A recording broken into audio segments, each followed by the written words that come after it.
ভেতরে ওদের থাকার জায়গা, খাওয়ার জায়গা, ওদের লেপ তোষক পুরো বাড়ি বানানো ভেতরে। ফ্লাইওভারের ভেতরে মানুষের বসবাস, যেখানে রীতিমতো সংসার পেতে বসেছে একদল মানুষ। দিব্যি চলছে থাকা খাওয়া থেকে শুরু করে সব কিছুই। এখানে শেষ নয়, সুড়ঙ্গের ভেতরে পৃথক পৃথক কক্ষ বানানো হয়েছে, অথচ তারা প্রত্যেকে অপরাধের সঙ্গে যুক্ত। রাজধানীর ব্যস্ততম এলাকা মহাখালী ফ্লাইওভারে প্রকাশ্যে এমন ঘটনা ঘটলেও দেখার যেন কেউ নেই। প্রশ্ন হলো, কিভাবে সুড়ঙ্গের আস্তানা গড়ে তুলল অপরাধী চক্র, আর চোখের সামনে এমন ঘটনা ঘটলেও দেখার যেন কেউ নেই। জানা গেছে, মহাখালী ফ্লাইওভারের দেখভালের দায়িত্ব সিটি কর্পোরেশন কর্তৃপক্ষের।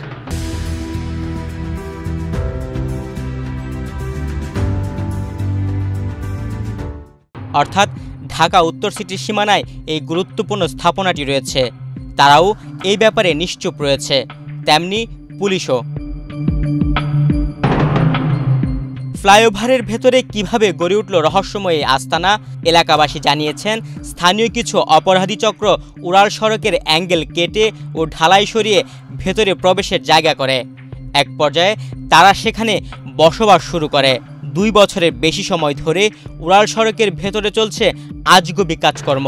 কইতাছে যে মোবাইলের জায়গাতে নিয়ে আইছে, পরে আমরা ভিতরে যাই দেখি কি মহিলাগো ব্যাগপত্র, ঘুমানোর জায়গা আছে। পরে দেখতেছি কি মানে হেরা গরু মাইরা মুরা বাইক করতেছে, আর বাইরেতে চাইতেছে না। মানে এখানে মানে চিন্তাজনক একটা জিনিস, মানে ওখানে চিন্তাই করার ভিতরে ঢুকে আরো কয়েকবার চিন্তাই হয়েছে এই জায়গায়। দৈনিক রাতে চিন্তাই করা হয়, চা পানি নিয়ে মানুষ এখানে হাইটা যায় কি গাড়ি মনে নষ্ট হয়ে যায়। এখন চিন্তাই করে মানে এখানে কোবাই মুম্বাই মাইরা ফেলাই দেয়। আরো 2-3 বার আবার উত্তরকারী ছিল যে পরিমাণ, এই কারণে এই উত্তরকারী আসলো মানে পাহাড়ের এক ডিটিউরম্যান থাকতে কালে এই অবস্থা হয়। মাঝে মাঝে চুরি চাপাটি মাঝে মাঝে ইত্যাদি করে না দেওয়া। এই সুড়ঙ্গ মূলত অপরাধীদের নিরাপদ আশ্রয়। সুযোগ বুঝে সুড়ঙ্গ থেকে বাইরে আসে অপরাধীরা। পরিস্থিতি দেখে আশ্রয় নিয়ে ছিনতাইয়ের কাজে ঝাঁপিয়ে পড়ে তারা। রাত অথবা দিন বলে কোনো কথা নেই, সুযোগ পেলেই যে কোনো সময় মানুষের মূল্যবান সম্পদ কেড়ে নেয় এই চক্রটি। প্রাণঘাতী অস্ত্রের মুখে ভয় দেখিয়ে সর্বস্ব কেড়ে নিয়ে দ্রুত সুড়ঙ্গে চলে যায়, যেখানে সাধারণ মানুষের প্রবেশ একেবারেই দুরূহ। তাছাড়া আলো না থাকায় সেখানে প্রবেশ করাও অনেকটা বিপজ্জনক।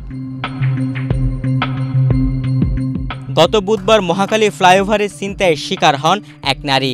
কথা বলার সময় হাত থেকে ছোঁ মেরে মোবাইল নিয়ে দৌড় দিয়ে সুড়ঙ্গে চলে যায় অপরাধী। ছিনতাইয়ের শিকার নারী ফোন করেন 999-এ। দ্রুত ঘটনাস্থলে ছুটে আসে পুলিশ। এরপর সুড়ঙ্গে নামানো হয় একজনকে। তার মুখ থেকে শোনা যাক ভেতরের চিত্র। হ্যাঁ, ওদের পুরো বাড়ি বানানো ভেতরে। ভেতরে ওদের মনে করেন যে অন্তত 8-10 জন লোক থাকার মতন 2টা চেম্বার আছে। ভেতরে ওদের থাকার জায়গা, খাওয়ার জায়গা, ওদের লেপ তোষক পুরো বাড়ি বানানো ভেতরে। ওখানে ওদের নেশাব দ্রব্যাদি, ওই মনে করেন যে কি সলিউশন জাতীয় জিনিস, ওদের তোষক, ওদের লেপ, ওদের কাপড়, ওদের মানে বেড আছে, ফোমের বেড আছে, সবই আছে ওদের ওইখানে। ওর ভেতরে কিছু জায়গা মানে এই যেটাকে বলে এক্সপানশন জয়েন্ট, যেগুলো এক্সপানশন জয়েন্টের যে জায়গাগুলা, ওখানে স্প্রিংগুলার জায়গা কম। ওর ভেতরে অনেক জায়গা, ওখানে তো আমি আসলে ঢুকতে পারবো না ওর ভেতরে, কারণ ওর ভেতর থেকে এদিকে অনেক দূর আগানো যায়, কিন্তু ওই জায়গাগুলোতে জাস্ট স্পেস হচ্ছে এতটুকু, 6 থেকে 8 ইঞ্চি। কিন্তু 8 ইঞ্চির ভিতরে ও ঢুকে চলে যাবে সুন্দর মতন। 8 ইঞ্চি জায়গার ভেতর দিয়ে ও গড়ায় চলে যেতে পারবে, কিন্তু আমি তো 12 ইঞ্চি, আমি তো যেতে পারবো না। এই জন্য আমি যতটুকু জায়গা ঘুরতে পেরেছি, দেখতে পেরেছি, ওদের পুরো বাড়িঘর এটা বন্ধ করতে হবে, এটা হচ্ছে প্রথম কথা।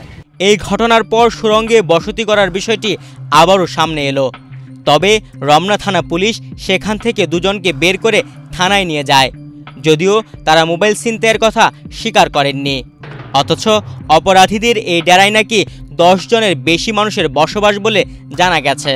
স্থানীয়দের দাবি, এই সুড়ঙ্গ অপরাধীদের নিরাপদ আশ্রয় হিসেবে ব্যবহার করা হচ্ছে। এলাকায় অপরাধ দমনে দ্রুত সময়ের মধ্যে তা বন্ধ করার দাবি জানিয়েছেন তারা। একটা মেয়ের মোবাইল টান মারে নাকি নিয়ে গেছে, বাট উনি বলতেছেন যে ওই জায়গায় যে একটা গর্ত আছে আইল্যান্ডের, ওখানে ঢুকছে। পরে আমরা একটা ছেলে ঢুকাই দিয়ে এদেরকে বের করছি, কিন্তু এরা স্বীকার করতেছে না কোনো কিছু।